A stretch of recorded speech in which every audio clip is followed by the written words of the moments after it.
एक बाप ने अपने बेटे की परवरिश बड़ी मोहब्बत और मेहनत से की। उसे अच्छा पढ़ाया, लिखाया और एक कामयाब इंसान बनाया। बेटे की इसी काबिलियत की वजह से उसे एक बड़ी कंपनी में आला ओहदा मिल गया और अब हजारों लोग उसके मातहत काम करते थे। एक दिन बाप के दिल में ख्याल आया कि क्यों ना बेटे के दफ्तर जाकर उससे मुलाकात की जाए।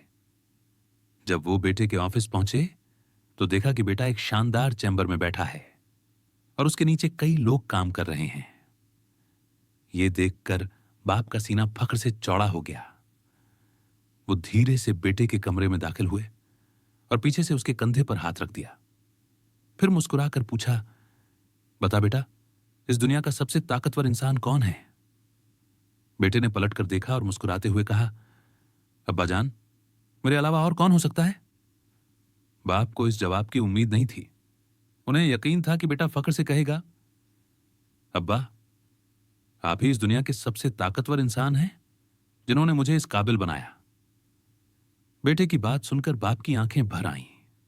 वो चुपचाप दरवाजे की तरफ मुड़े और बाहर निकलने लगे, लेकिन जाते जाते एक बार फिर रुके और कहा, एक बार फिर बता बेटा, इस दुनिया का सबसे ताकतवर इंसान कौन है?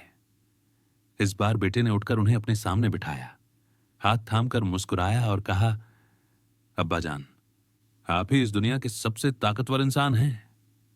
बाप ने हैरान होकर कहा, लेकिन अभी तो तुमने अपने आप को बताया था। बेटा मुस्कुराया और अदब से बोला, अब्बा जान, उस वक्त आपका हाथ मेरे कंधे पर था और जिस बेटे के कंधे पर उसके बाप का हाथ हो, उससे ज्यादा ताकतवर कौन हो सकता है? बेटे की ये बात सुनकर बाप की आंखों से आंसू बहने लगे। उन्होंने बेटे को गले से लगा लिया। वाकई, जिस शख्स के सर पर उसके बाप का साया हो, वो दुनिया का सबसे ताकतवर इंसान होता है।